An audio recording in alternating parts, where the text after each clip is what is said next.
The death of Louis XIV was not so much the death of a man as it was the end of a reign, the end of a century, and the end of an illusion. François Bluche. A foul heat rose from the royal bedcovers, the air heavy with the sour stink of flesh turning to sludge. At the end, France's Sun King lay sweating through fever dreams, his leg darkening, the sheets beneath him damp with the fluids of decay. The grandest monarch in Europe was coming apart, and those who served him could only whisper prayers as his shadow lengthened across Versailles. Today, we reveal the true story of Louis XIV's final days. A death so vile, it stained the palace that once worshipped him.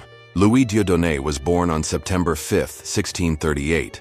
By age 5, he had been crowned King of France, an anointed child of divine right, raised not as a boy, but as a living symbol of God's will. In his youth, he dazzled courtiers and foreign envoys alike.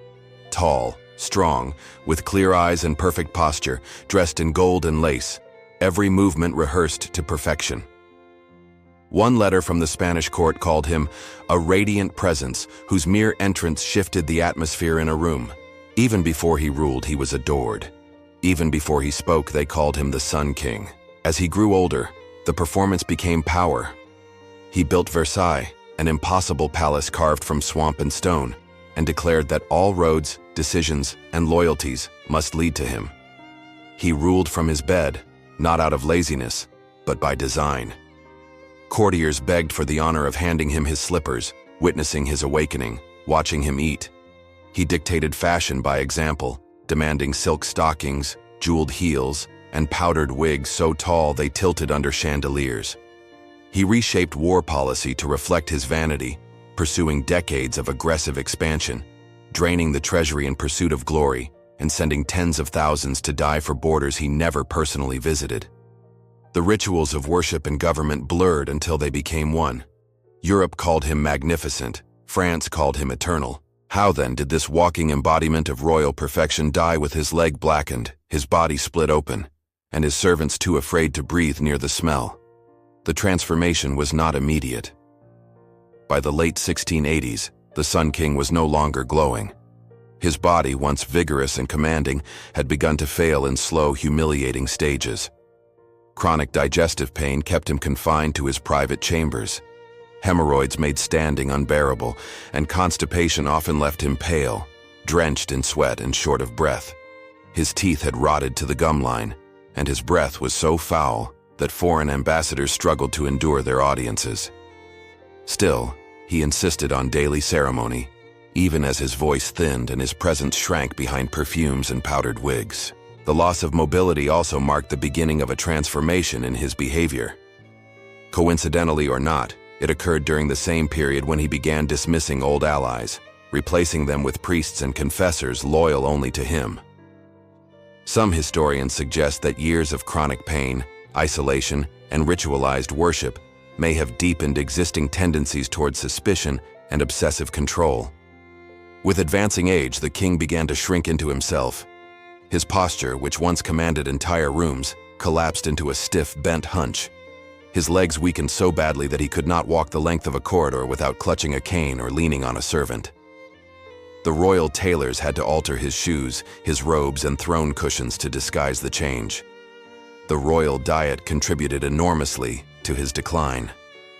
Kitchen records show that Louis insisted on long, extravagant meals, often beginning with several soups and ending in candied fruit soaked in brandy. A typical supper included multiple courses of game, pâtés, and thick sauces that clung to the palate and clogged the stomach. This indulgence, combined with his sedentary life, made digestion a torment and decay a certainty. The ulcers on his leg worsened over time. Physicians applied treatments that now seem like torture: daily lancing, heated cloth soaked in spirits, and constant cauterization. They opened new incisions where old ones refused to close. They rubbed his skin with ash and salt and vinegar until it peeled. The wound expanded, turning purple, then black, with the stench rising like a warning to anyone nearby. At 45, Louis married Madame de Maintenon in a secret ceremony that was never publicly acknowledged. He called it a union of souls, not bodies, but those at court knew better. She was devout, severe, and nearly 60. Their nights were filled with prayers, not passion. The queen grew resentful of the king's other attachments, especially his illegitimate children. When tension surfaced, Louis withdrew behind etiquette and incense. He forbade laughter in the chapel. He banned low necklines. The man who once held masquerades at midnight now punished dancers for missing mass. In his final years, Louis XIV was no longer the radiant Sun King who dazzled Europe for decades. His body, once robust and commanding, was now host to a cascade of afflictions. Gout stiffened his limbs, his teeth blackened and fell out, and ulcers opened across his legs, oozing and weeping through the linen bandages his doctors could barely keep in place. The most terrifying of these wounds emerged on his left shin, a patch of black flesh that refused to heal, no matter the ointment, no matter the prayer. Contemporary observers spoke of a smell that clung to him like a curse, thick and cloying, unable to be masked by perfumes or incense. He moaned through the night and could barely speak during the day. In moments, he gripped the arms of his attendants and begged them to cut off the leg just to make the pain stop. Other times he fell into long silences, his face drained of expression, his voice barely more than a whisper. Some said he was reflecting on his sins. Others whispered that God was already punishing him. Either way, the man who once commanded armies and bent Europe to his will now spent his hours locked in a chamber of pain. Louis's mind, like his body, began to falter. The king who once outwitted ministers and micromanaged every detail of Versailles now struggled to maintain focus in his councils. He fixated on omens, grew distrustful of his inner circle, and interpreted minor setbacks as signs of divine displeasure. In the final weeks, his suspicions turned inward. He refused to allow unfamiliar doctors to examine his wounds, fearing that poison might be hidden in their remedies. Some courtiers whispered that the long years of power had warped his judgment beyond repair. Others said the pain alone was enough to drive any man mad. Either way, the palace grew quieter, the corridors more tense. Even his closest attendants learned to speak only when spoken to and never to contradict him. At one point, he lashed out at a servant who suggested fresh air might ease the fever. No one offered advice after that. His fear of assassination became a daily preoccupation. He ordered that all treatments be conducted under direct supervision. He forbade certain perfumes in his chamber and demanded that his food be prepared only by trusted staff. He kept a priest close at all hours, not for spiritual comfort, but to sanctify each object brought near his bed. The curtains around him were checked for toxins. His bedding was replaced twice a day. Some believe these rituals were attempts to maintain control in a body that was failing him. Others see them as the final descent of a man who once ruled all of Europe, now terrified by his own shadow. By August, the infection in his leg had worsened. Black streaks crept from his ankle to his thigh, and the wound, once the size of a coin, had opened into a gash of exposed flesh. He could not sit without screaming. He could not sleep without opiates. Doctors lanced the sore daily, but every incision brought more rot. The stench became unbearable. Courtiers vomited behind tapestries. Nobles excused themselves mid-audience. One visiting envoy reportedly fainted and had to be dragged from the chamber. Still, Louis insisted on conducting state business, propped up by pillows, his dying body wrapped in sheets soaked with lavender and vinegar. As the summer waned, Louis's body entered its final collapse. Fever gripped him each night, drenching his linens and leaving him too weak to lift a spoon. He could no longer recognize visitors. His tongue swelled. His eyes lost focus. Nurses described how he moaned in Latin, reciting half-remembered prayers, and once begged the Virgin Mary to take his soul before dawn. Sometimes he shouted for long-dead companions. Other times he simply wept. No one could tell if he was delirious or lucid. His body shook from chills even as he burned with infection. The smell by now had seeped into the walls. Curiously, despite the king's condition, the court clung to the illusion of normalcy. Ministers whispered about war and succession while standing inches from the man who could barely breathe. Aides reported good news with practiced cheer, then stepped outside to vomit. Official bulletins described him as alert and reflective, even as his legs split open from the pressure of swelling. To admit the truth would have been treason. So they sprayed more perfume, lit more candles, and turned their faces from the bed. insisting that the Sun King would rise again even as his body collapsed into itself. The king took longer than expected to die. 3 times he bade farewell to Madame de Maintenon and twice to the court.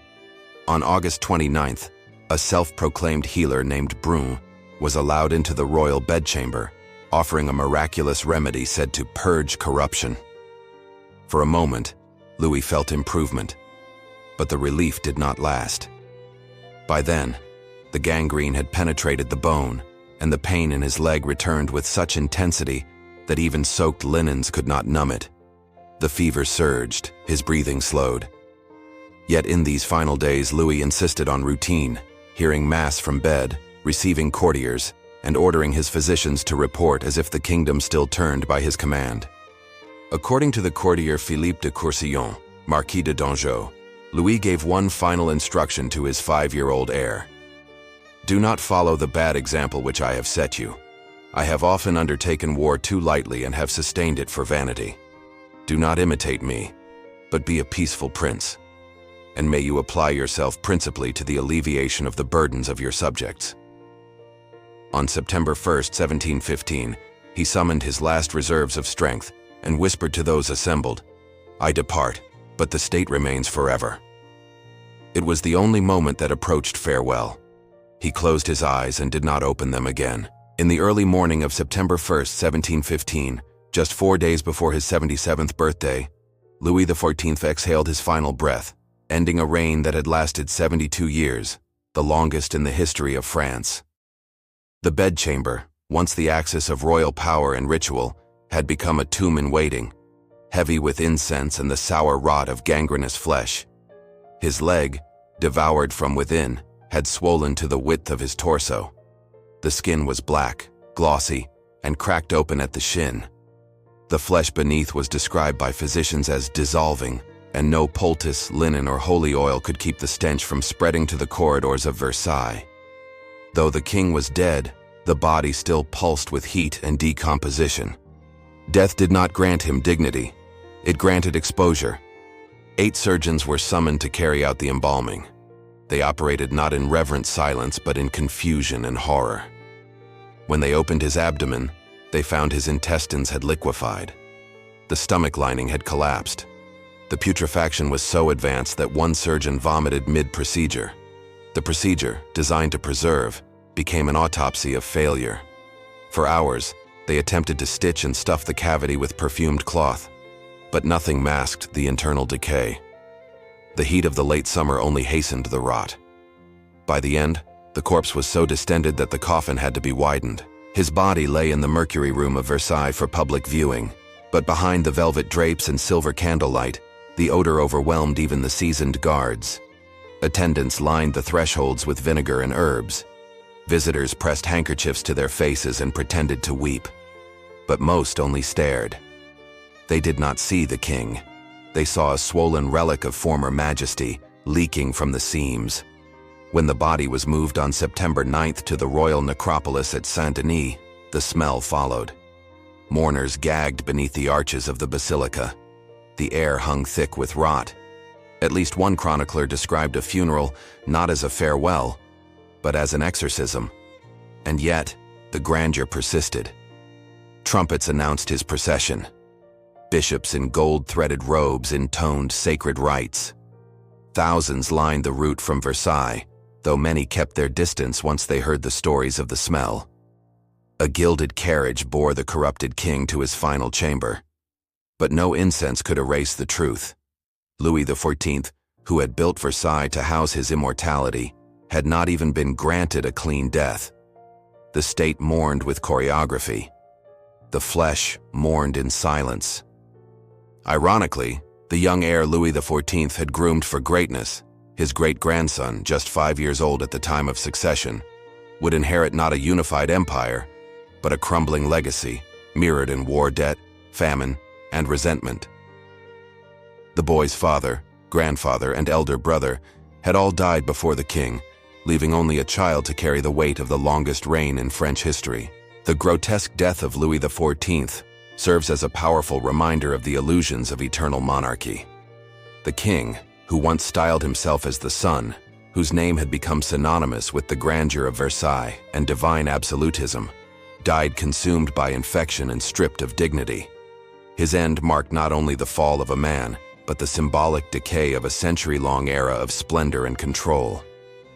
Joel Cornet, a French historian, wrote that the death of Louis XIV closes a chapter in the history of monarchy, one marked less by mourning than by the absence of grandeur.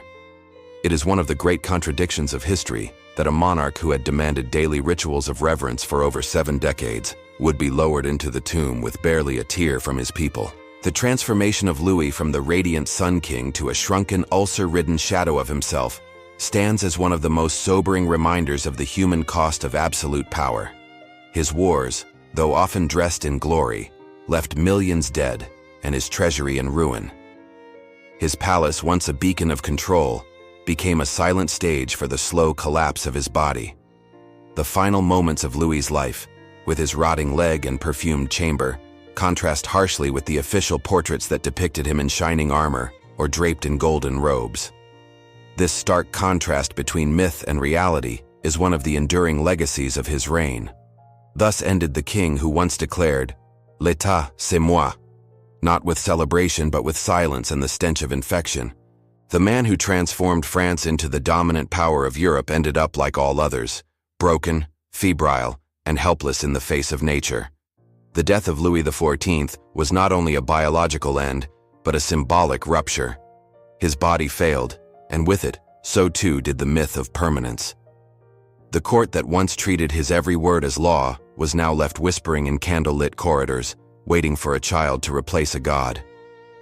The final irony of Louis's life is that the man who orchestrated every minute of his court's day, who built a state upon hierarchy and control, died of a condition he could neither name nor stop. His reign, once the envy of Europe, collapsed into debt, population loss, and moral exhaustion, and his successors, weakened and increasingly irrelevant, would never reclaim the glory he once held. Perhaps the deepest lesson in the death of Louis XIV is that even the most dazzling power cannot outshine decay. The man who built Versailles to enshrine himself in history could not outlive the rot beneath his skin. His body was too far gone, his image too grand to sustain. In the end, nature always wins. The death of Louis XIV is not just a story of medical failure, but a moral reckoning. The king who demanded ritual, obedience, and light was consumed by a disease that showed no regard for power or legacy. This tale reminds us that beneath every crown is a mortal skull, that even the sun must set, and that in the end, flesh rots the same, no matter how golden the throne.